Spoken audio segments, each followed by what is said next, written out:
Convido os irmãos a abrirem suas Bíblias em Marcos capítulo 4. Marcos capítulo 4, a partir do verso 35.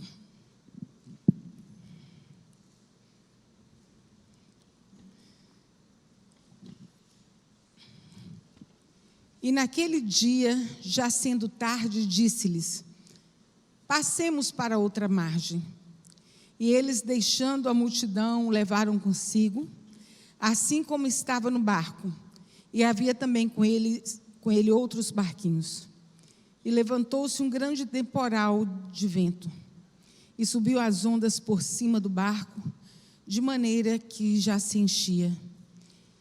E ele estava na popa, dormindo sobre uma almofada, e despertaram-no, dizendo-lhe: mestre, não se te dá que morramos? E ele, despertando, repreendeu o vento e disse ao mar: cala-te, aquieta-te. O vento se aquietou e houve grande bonança. E disse-lhes: por que sois tão tímidos? Ainda não tendes fé? E sentiram um grande temor e diziam uns aos outros: mas quem é este que até o vento e o mar lhe obedecem? Pai, te agradecemos, Senhor, pela tua palavra.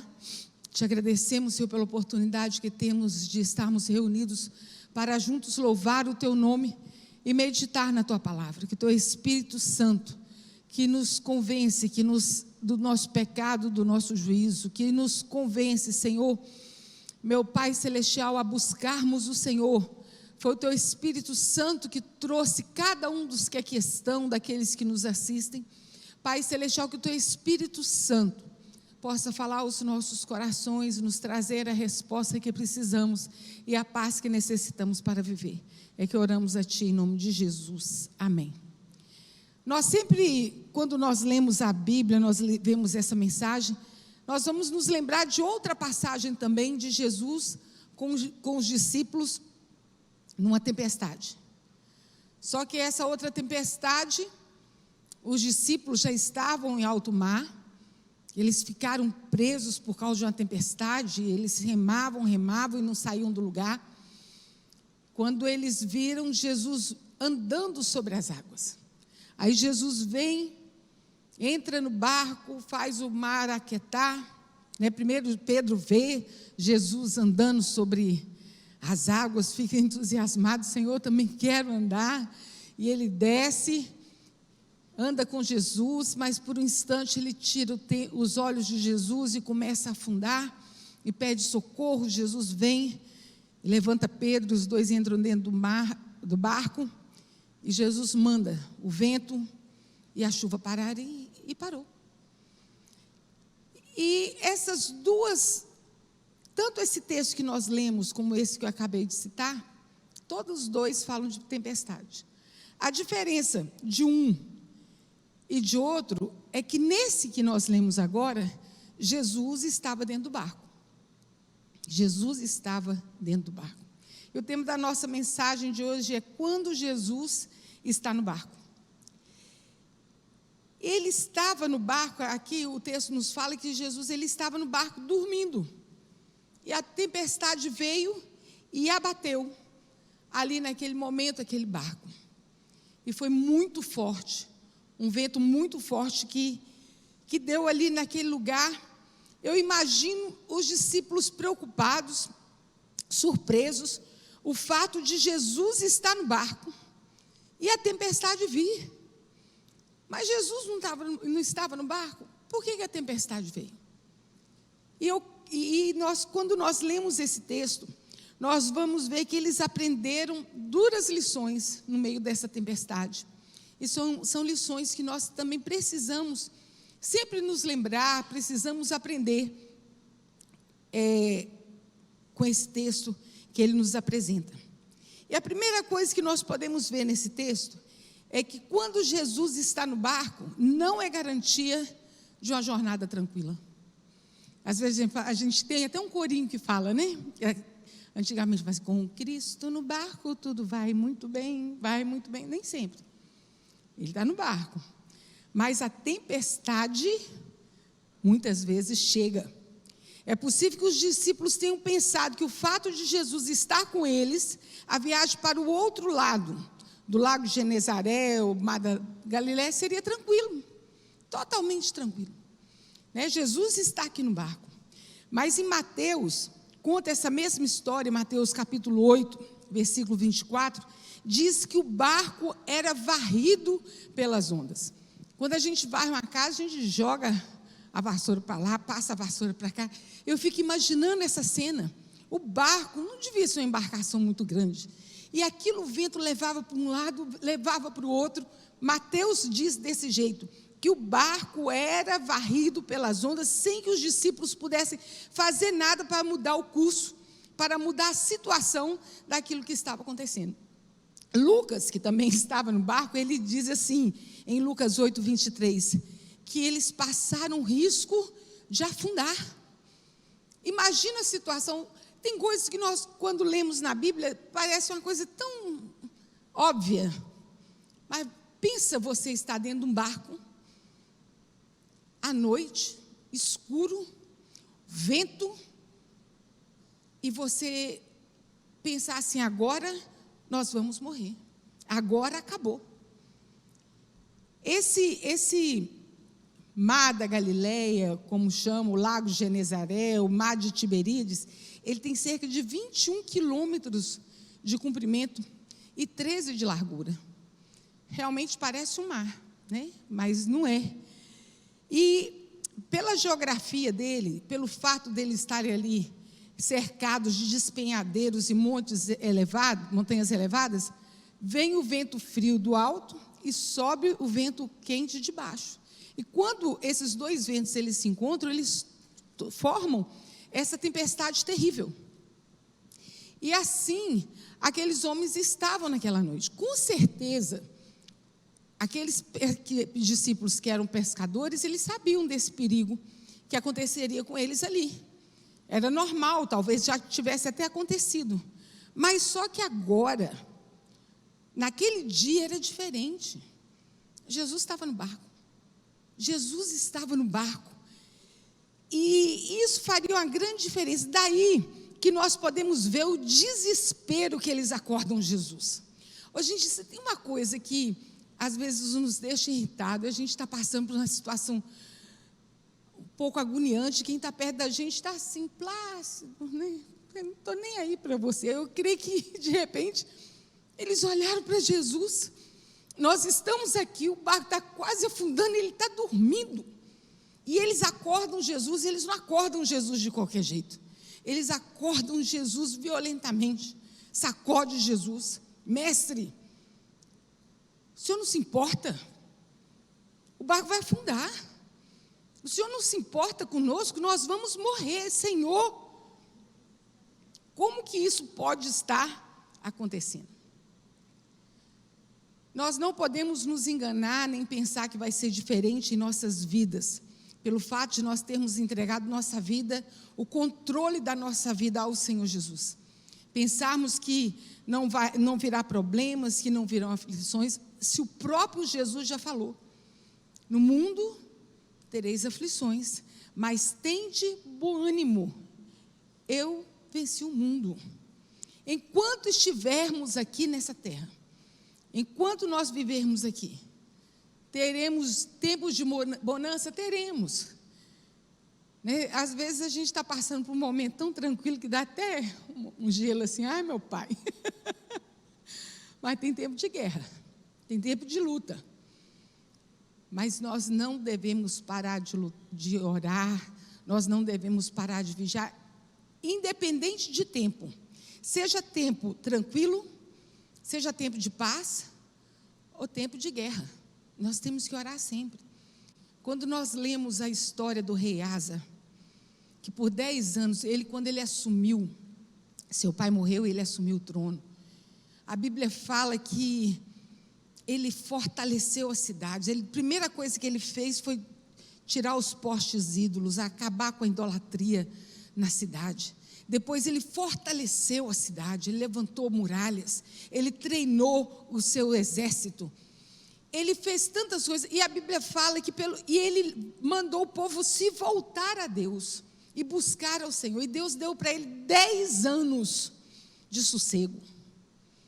Se eu não me engano, ele tinha, acho que 300 mil homens, uma coisa assim. E o exército que veio contra ele tinha 1.200 homens.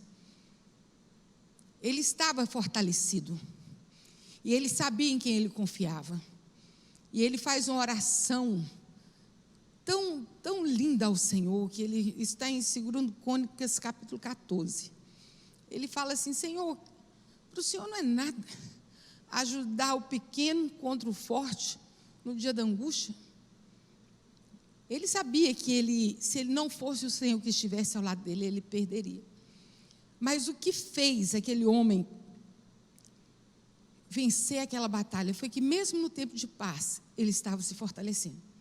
Nós precisamos nos fortalecer no Senhor, em tempo de paz, em tempo de guerra, lembrando que nós sempre teremos aflições. As aflições vêm, mas o Senhor, Ele é conosco. Nós cantamos sempre aqui na igreja e precisamos nos lembrar sempre disso, que o Senhor, Ele é Deus em toda e qualquer situação. Se Ele fizer, Ele é Deus; se Ele não fizer, Ele é Deus. Nós adoramos o Senhor pelo que Ele é. Nós não adoramos o Senhor pelo que Ele faz. Quando nós paramos para pensar no sacrifício de Jesus, o que Ele tinha que fazer por nós, Ele já fez. Deus enviou o seu Filho único para poder morrer por nós, para que o sangue fosse derramado. Por causa da morte dele, nós temos vida. A nossa maldição foi acabada e nós temos a nossa salvação através de Cristo Jesus, nosso Senhor. Nós devemos seguir a Jesus pelo que já está pronto, pelo que Ele já fez e não pelo que Ele irá fazer. Tudo que Jesus tinha que fazer por nós em nossas vidas, Ele já fez. E o que Ele faz agora em nossas vidas é consequência também do que Ele já fez. É consequência da sua misericórdia, do seu amor, do seu favor para conosco. Preste atenção nessa verdade, eu quero ler para vocês. Quando Jesus está no barco da nossa vida, faz uma grande diferença, mas nem sempre nos garante uma jornada tranquila. Ah, como faz diferença Jesus estar no barco. Pensa se Jesus não estivesse no barco daqueles discípulos. Quando Jesus está no barco, quando Jesus está no barco, não é garantia de solução imediata dos problemas. Quando a gente está passando por algum tempo difícil, por alguma situação, nós oramos ao Senhor e o nosso coração é a vontade que Deus interfira logo, mude a nossa sorte, que Ele venha com a sua mão e que cure, que transforme, que liberte. Senhor, vem. Salmo 70, a gente vê a aflição do salmista quando ele fala assim: até quando, Senhor? Né? Esperando, pedindo ao Senhor resposta rápida à oração. Quando nós lemos esse texto, nós vemos que depois de um dia de trabalho que Jesus teve, orando pelo povo, curando, pregando, anunciando a palavra do Senhor, ele estava cansado. Ele estava tão cansado que entra no barco, ele vira para os discípulos e fala: passemos para outra margem. Passemos para outra margem. Ele foi, deitou, aqui fala que ele pegou uma almofada, um travesseirinho, imagina Jesus ajeitando aquilo ali e dormiu. Ele dormiu num sono tão profundo, que a agitação do barco, o desespero dos discípulos não o fizeram acordar. Só quando os discípulos sacudiram e disseram para ele: Jesus, nós vamos morrer. E aqui fala também que, nesse texto, que a tempestade era tão forte que eles faziam de tudo para chegar do outro lado. E eles não conseguiam. Jesus tinha falado: olha, vamos passar para outro lado. Mas eles não conseguiam chegar do outro lado. Sabe aquele negócio? Eles remavam, não saíam do lugar, eles não davam conta de tirar a água que estava entrando no barco. Talvez, no começo da tempestade, eles tenham pensado assim: mas nós somos pescadores experientes, isso aqui a gente dá um jeito. Às vezes a situação vai chegando assim para a gente tão de mansinho, né? Não, isso aqui eu sei como resolver, isso aqui eu sei como é que vai acabar isso aqui, eu sei como é que vai ser feito. Só que às vezes a coisa vai complicando, vai tomando uma proporção, como foi essa tempestade, uma proporção tão grande que eles falaram: pronto, agora acabou, agora nós vamos morrer assim. O problema, a tempestade não acabou tão rápido quanto eles estavam pensando que fosse acabar. Aquela tempestade, ela não passava, e a presença de Jesus no barco não impediu que eles fossem atingidos por aquela violenta tempestade, e nem trouxe solução imediata. Tem oração que o Senhor responde. Teve uma vez que eu fiz uma oração e o Senhor respondeu tão rápido, que eu brinquei assim: nossa, Senhor, se eu soubesse, ia responder tão rápido, eu teria pedido mais algumas outras coisas. Eu teria pedido mais.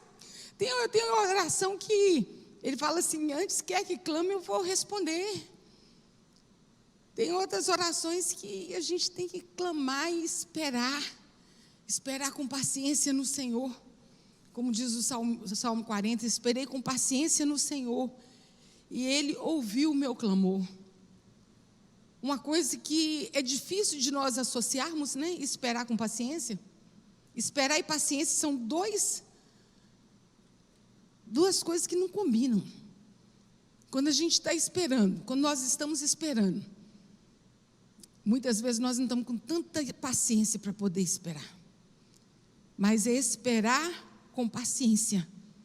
Esperei com paciência no Senhor, e Ele se inclinou para mim e ouviu o meu clamor. Quando você lê esse salmo, você vê que ele fala que ele estava assim afundando no lamaçal, mas o Senhor vem e levanta, tira ele de dentro daquele lamaçal.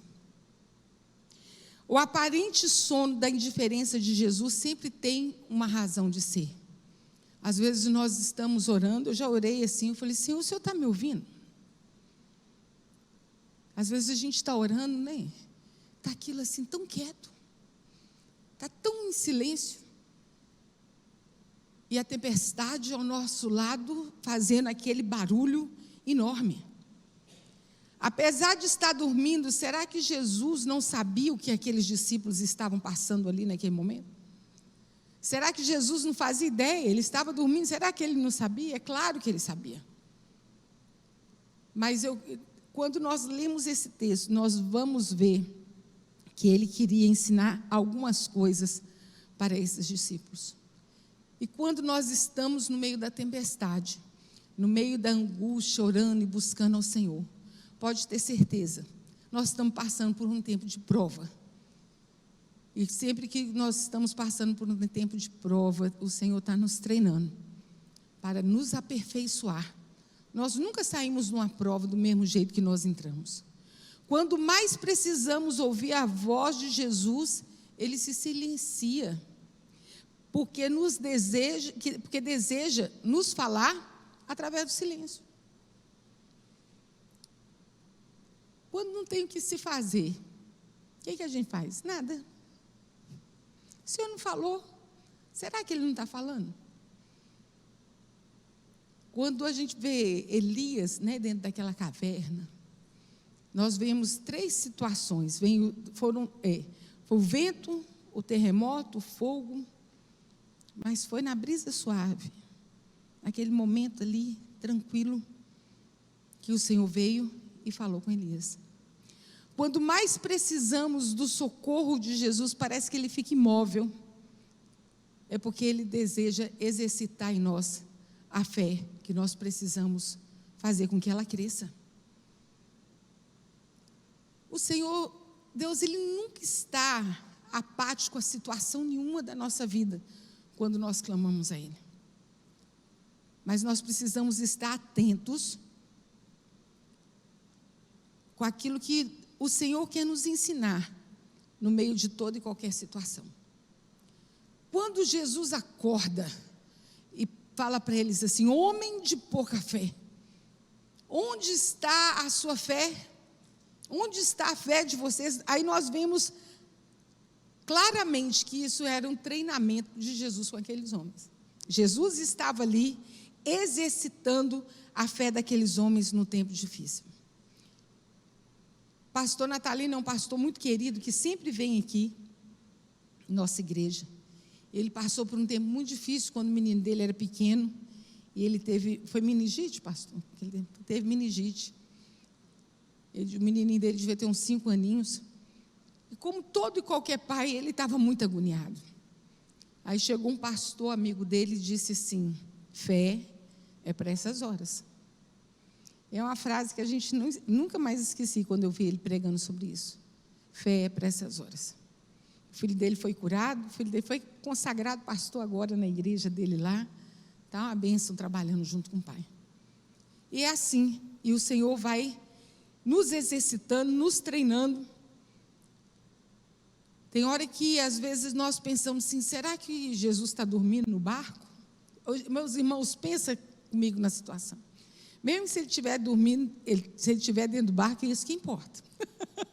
É ele estar dentro do barco.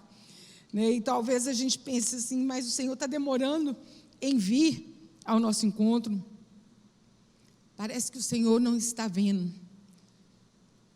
Vamos abrir os nossos olhos e crer com todo o nosso coração que o Senhor vê, o Senhor ouve, o Senhor age. Mas nós não podemos esquecer que sempre no tempo do Senhor tudo é perfeito. Deus nos garante em sua palavra que não passaremos por provações, nem por tentações, além das nossas forças. Lá em 1 Coríntios 10:13 diz assim: não vos sobreveio tentação que não fosse humana, mas Deus é fiel e não permitirá que sejais tentados além de vossas forças. Pelo contrário, juntamente com a tentação, vos proverá o livramento, de sorte que possais suportar. O Senhor nos dá livramento, o Senhor nos ajuda a suportar. O nosso socorro vem do Senhor, que fez os céus e fez a terra. Eleva os meus olhos para os montes, de onde me virá o socorro? O meu socorro vem do Senhor. É isso que nós precisamos lembrar: nós não estamos abandonados nessa terra, nós não estamos sozinhos. No tempo de Deus tudo é formoso, a resposta vai chegar. Tem resposta que vem rápido, tem resposta que é não, e tem resposta que é espere. Nós só não podemos esquecer que não também é resposta. Às vezes a pessoa fala assim: Deus, mas Deus não me respondeu. Talvez Deus está falando não. Quando Jesus está no barco, não é garantia de que nossa vida não vai encher-se de água. Nós lemos aqui no versículo 37, que dizia que as ondas, que levantou-se um grande temporal de vento e subiu as ondas por cima do barco, de maneira que já se enchiam. Era água vindo do céu e água vindo do mar. E aquilo ia enchendo aquele barco, e o barco ele foi pesando. A sensação daqueles discípulos era que eles fossem afundar. Nós vemos aqui quando Lucas fala, nós pensamos que iríamos afundar, tanto que eles acordam Jesus e pedem a Jesus socorro. Pelo fato, vou repetir, de Jesus estar no barco, talvez eles pensassem que esse problema nunca fosse acontecer com eles. Eles estavam correndo perigo de morte. A situação era muito grave. Passamos por situações graves? Passamos. Aqueles homens se sentiam inertes, se sentiam impotentes diante daquela situação. Eles sabiam que eles não iam dar conta. Eles estavam incapazes. Eles falaram assim, chegou a situação de tal jeito que ele falou assim: não tem jeito, não tem mais o que fazer. Quanto mais eles trabalhavam, mais o barco enchia de água. Imagina aqueles homens tentando tirar aquela água de dentro do barco. Tiravam um balde de água e entrava numa cachoeira. Não tinha jeito. Quanto mais eles trabalhavam, mais o barco enchia de água. Quanto mais tentavam fazer uma coisa, maior era a sensação de fracasso. Assim, aqueles homens estavam tentando levar aquele barco para outra margem, mas quanto mais tentavam, mais distante de chegar ao porto seguro eles estavam. Era aquela situação que tudo estava perdido.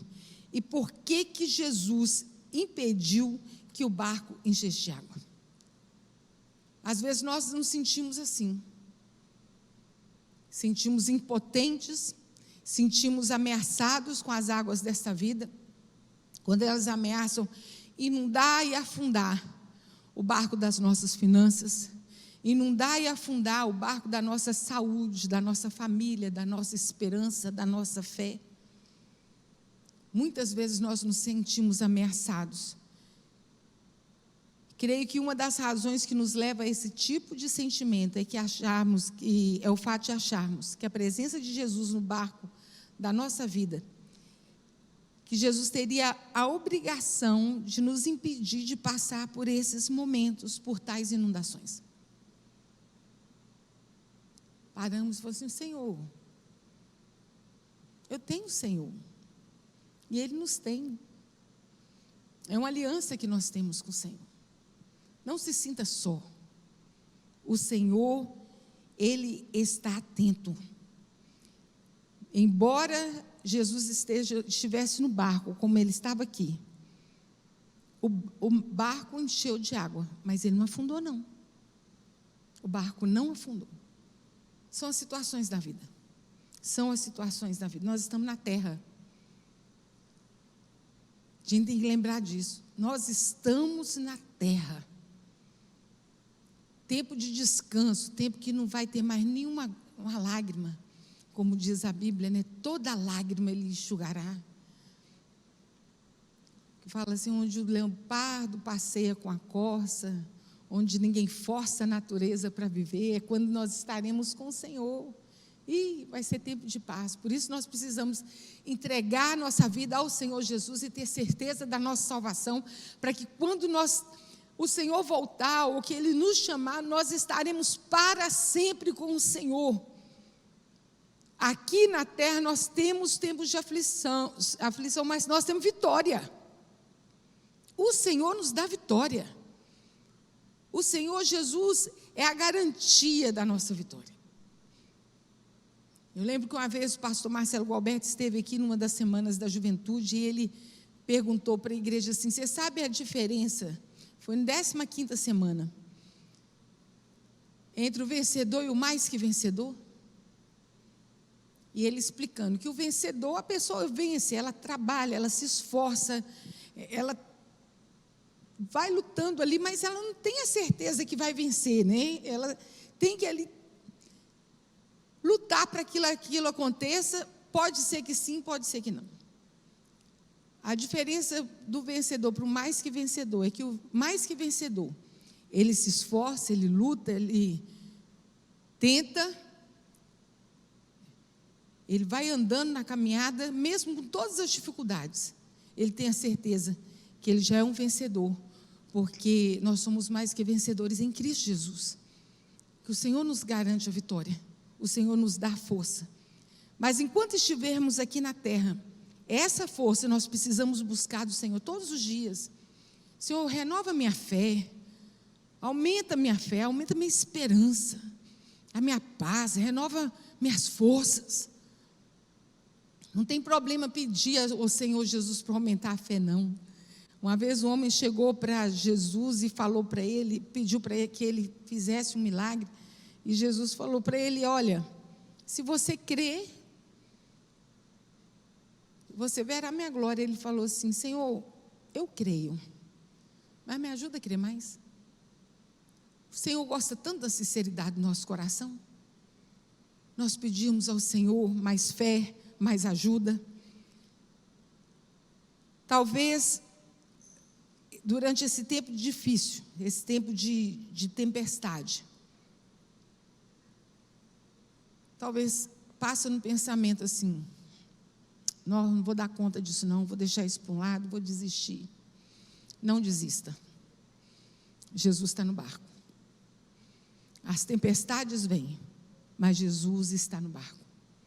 Vamos nos lembrar sempre que quando Jesus está no barco da nossa vida, nem sempre nos garante uma jornada tranquila. Quando Jesus está no barco da nossa vida, nem sempre nos garante que o barco da nossa vida não será atingido pelas águas revoltantes dessa vida.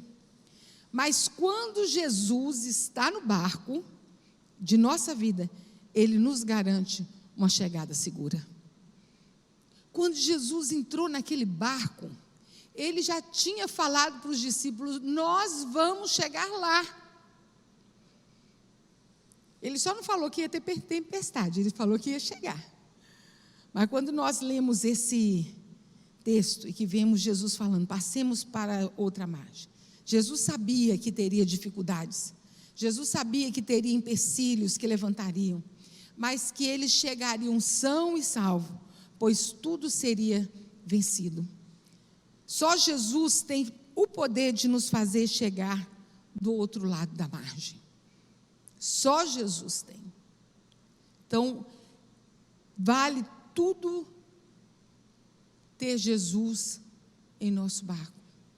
Chamar Jesus para ter o controle da nossa vida. Tinha um cântico que dizia assim: eu tenho um barco que navega sobre o mar, e o meu Jesus é o capitão. E os marinheiros que navegam ao seu lado dizem ter lavado os seus próprios corações, pobres corações.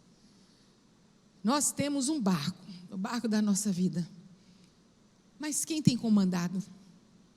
Quando nós tentamos pegar no leme, corremos o risco muito grande de deixar o barco afundar. Mas quando deixamos Jesus ter o controle das nossas vidas, nós vamos chegar do outro lado, mais que vencedores em Cristo Jesus. Amém? Vamos orar? Pai, nós louvamos o Teu nome, agradecemos ao Senhor pela Tua palavra. Meu Deus, que sempre, Senhor, nós tenhamos a tranquilidade e a fé, Pai Celestial, de que o Senhor está no nosso barco, que o Senhor está no controle da nossa vida. Senhor, nós entregamos as nossas vidas ao Senhor e dizemos ao Senhor: nós descansamos em Ti, nós cremos em Ti.